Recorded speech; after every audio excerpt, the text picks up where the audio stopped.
On the afternoon of October 12, 2021, a man named Jake Thompson drew his rifle and crept silently through a remote forest in Montana, USA. As he and his team of 3 other armed men and his dog followed this trail of pink snow, all of the men and the dog were on very high alert because they knew someone or something was out in these woods watching them.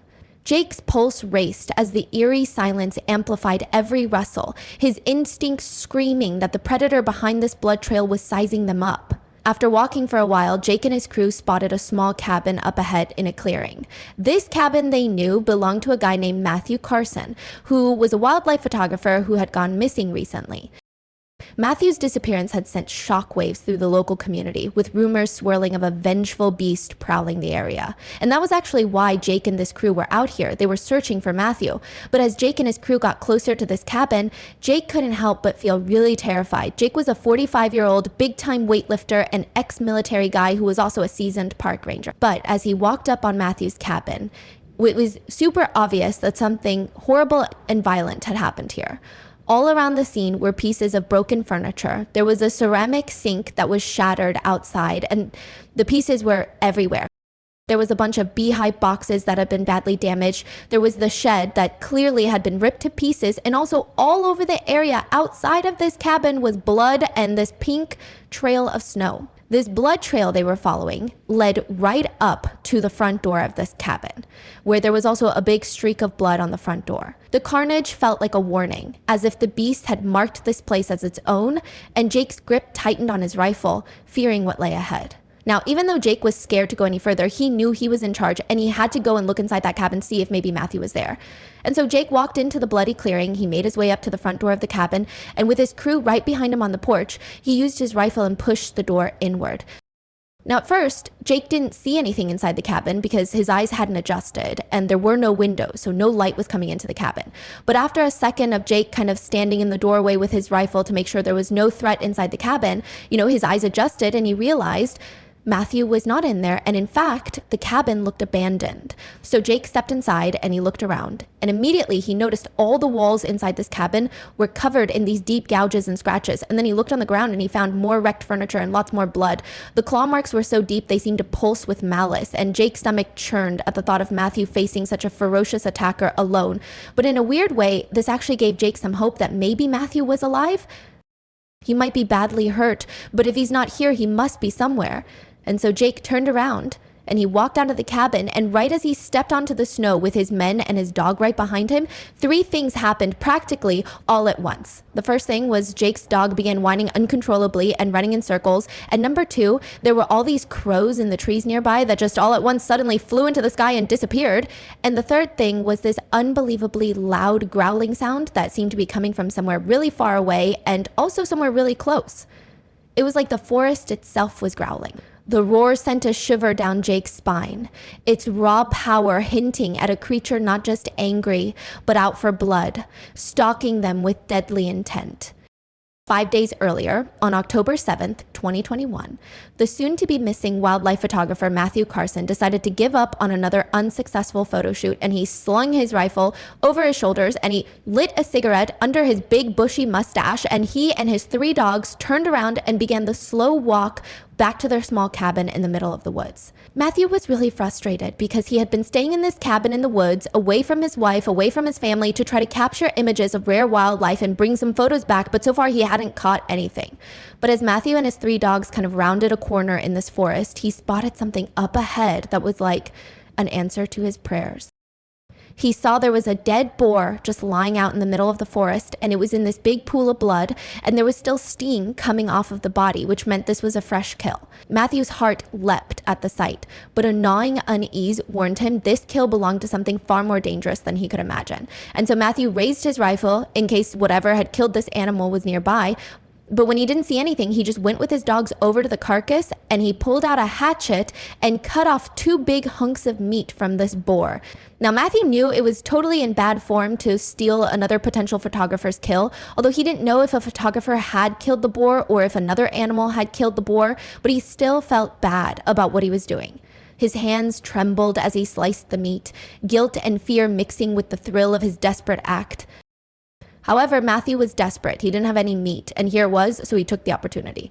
After Matthew had wrapped up this meat and put it in his bag, he and his 3 dogs jogged the last few miles back to the cabin, and when they got there, it was basically pitch black outside.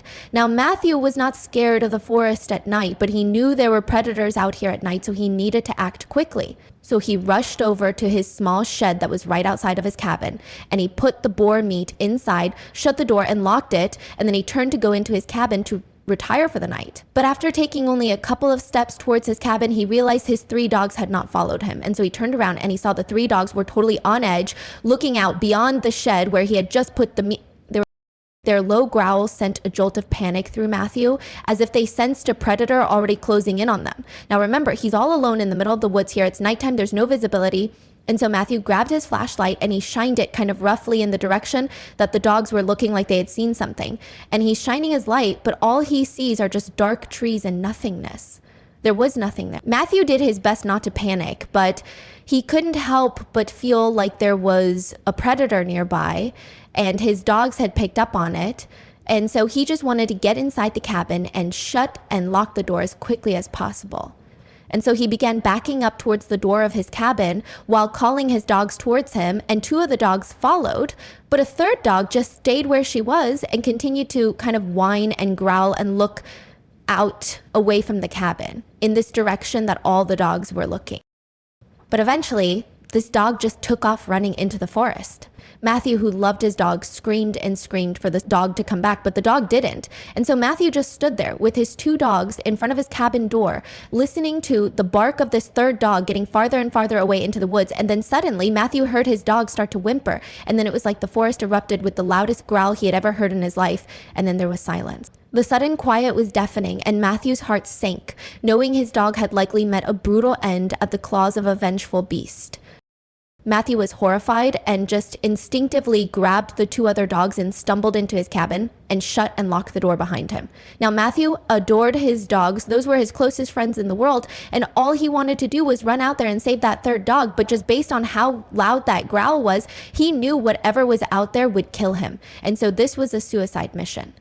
And so he decided he just stayed put with the 2 dogs, and he just hoped that his 3rd dog somehow survived its encounter with whatever was out there. After sitting in his cabin for only a couple of minutes, kind of consoling his 2 other dogs, Matthew heard more activity outside of his cabin. He heard what sounded like wood splintering and breaking.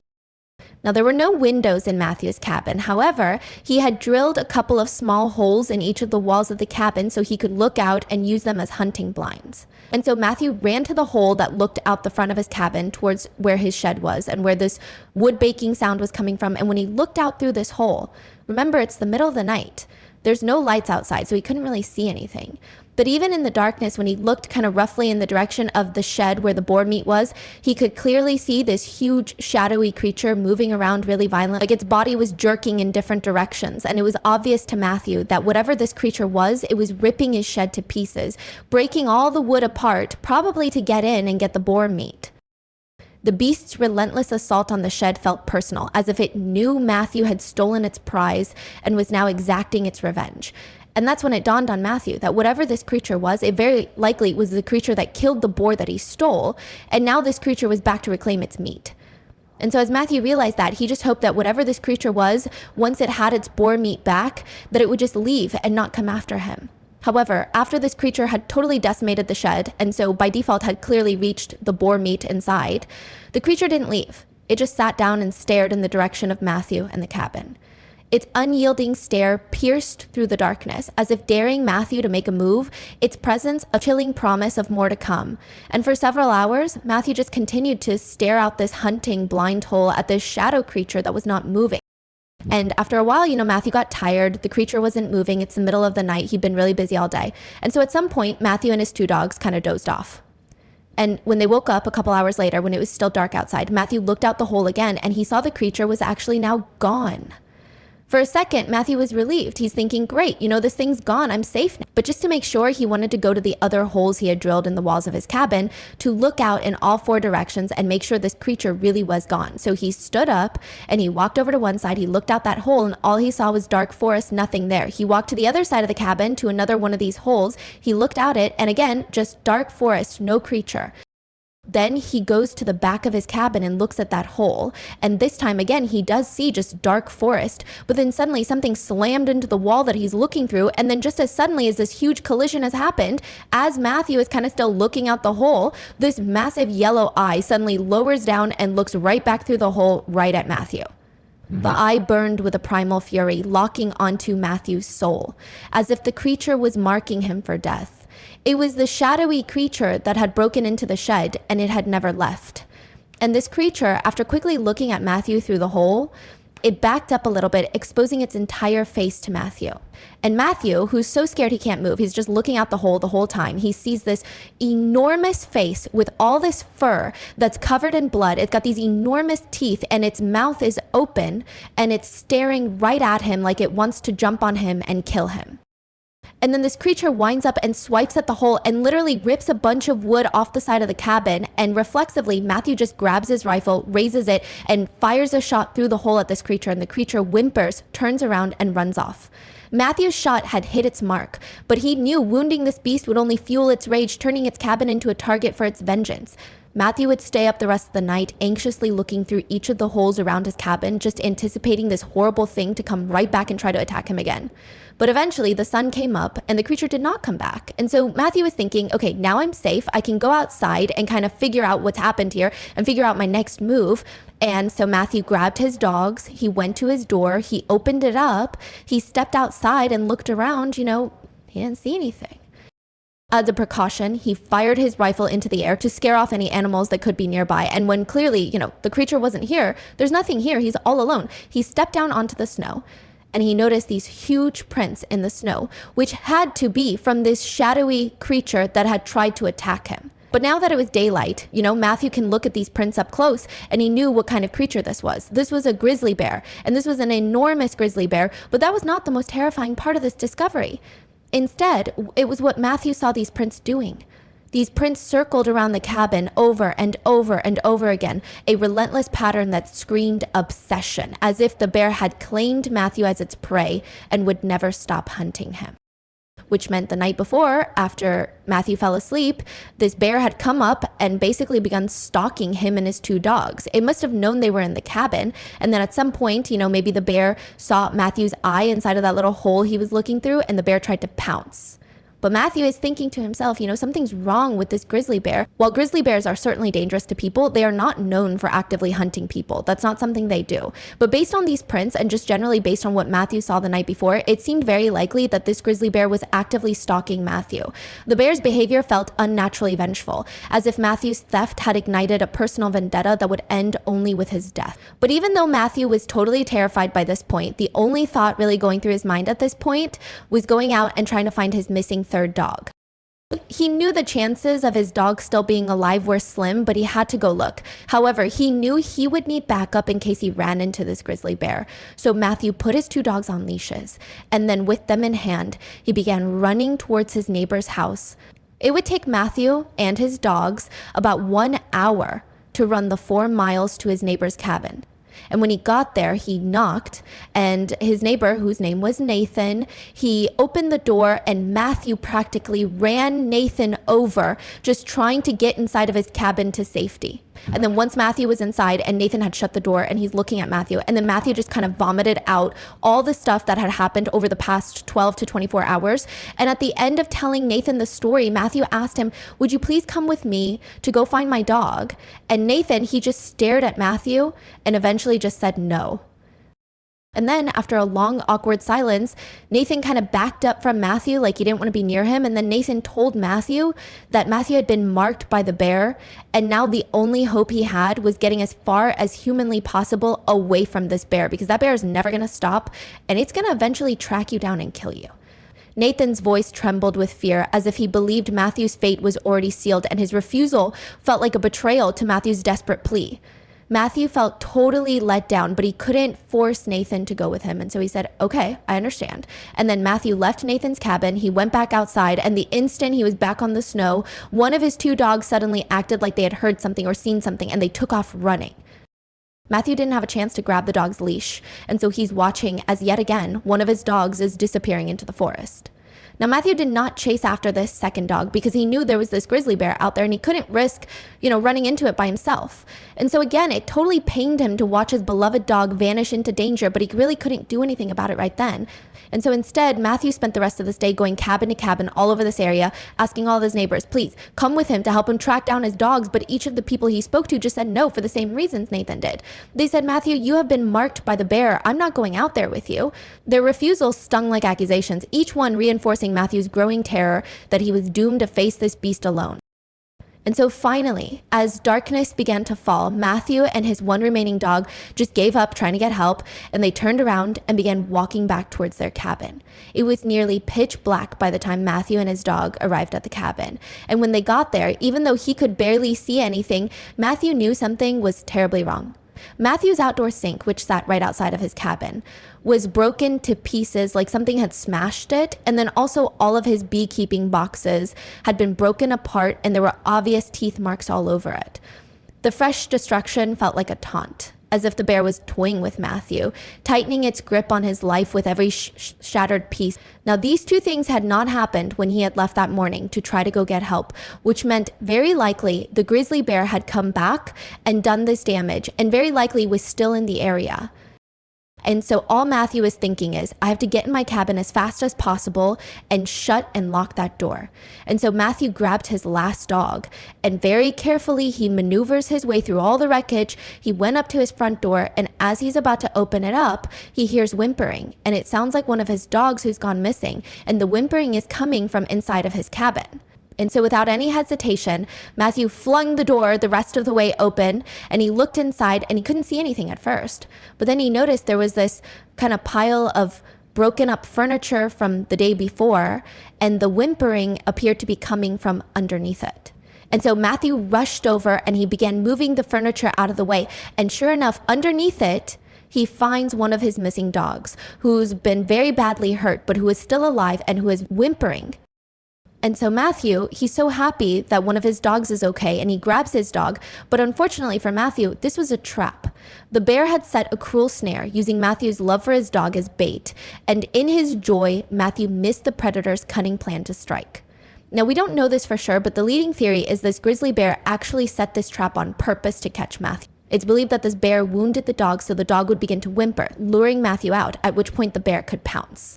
4 days later, that armed search party led by Jake arrived at Matthew's cabin. They found it destroyed with blood everywhere. They went inside. There was nothing there. They came back outside, and that's when Jake's dog began running in circles, and the crows flew into the air, and they heard that deafening roar like the whole forest was roaring. Well, that was the sound of the grizzly bear. Luckily, though, Jake was not just some rugged outdoorsman. He was actually a member of something called the Wildlife Response Unit, which basically is like a SWAT team that responds to bear attacks. And so when Jake heard this unbelievable roar, he just started walking straight towards it. But with every step Jake and his team took into the forest, the roars coming from this bear faded farther and farther away from them. But at the same time, Jake began to notice on the ground little scraps of clothing. And so Jake and his team, instead of trying to follow this roar, they just began following these bits of clothing. And these scraps eventually led them to a big clearing in the forest. And in this clearing were these two big red circles in the snow. And so Jake and his men carefully approached these circles. And when they realized what was in them, they just stood there in silence. In the center of the left circle was a heap of Matthew's clothing.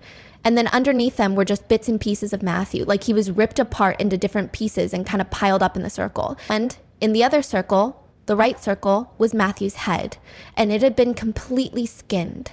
The gruesome display was a chilling message, a testament to the bear's ruthless determination to punish Matthew for his transgression. And after seeing this, Jake and many other people have come to the conclusion that this grizzly bear attacked Matthew just for revenge. That this bear felt like, Matthew was encroaching on its territory, it stole its boar, and then also Matthew had shot the bear, wounding it, which only incited the bear more. And so finally, the bear laid a trap and caught Matthew and ripped him to pieces and then displayed him for the search party to find. Jake and his team would eventually find and kill this grizzly bear, but by this point, the bear had actually managed to kill at least one other photographer, and very much in the same way it killed Matthew, by luring this photographer into a trap and then pouncing and killing and ripping the photographer to pieces and then displaying them, basically warning other photographers not to come in here. The bear's reign of terror had left a scar on the community, each kill a grim reminder of its unrelenting wrath. And while the death of this bear certainly made Jake and other people living in this area feel more safe, at the same time, Jake has been told by other locals that unfortunately now, because of his brush with this bear, he has been marked by the bear just like Matthew. The warning hung over Jake like a dark cloud, a haunting prophecy that his own reckoning might be looming in the shadows. And so, according to legend, at some point, unless Jake goes far, far away, he's going to be tracked down and killed by a bear. If you got something out of today's story, be sure to check out our podcast called the Mr. Ballin Podcast, where we have hundreds more stories, a lot like this one, that are available to listen to right now, but many of them on this podcast are only available on the podcast. They are not on YouTube. Again, that podcast is called the Mr. Ballin Podcast, and it's available on Spotify,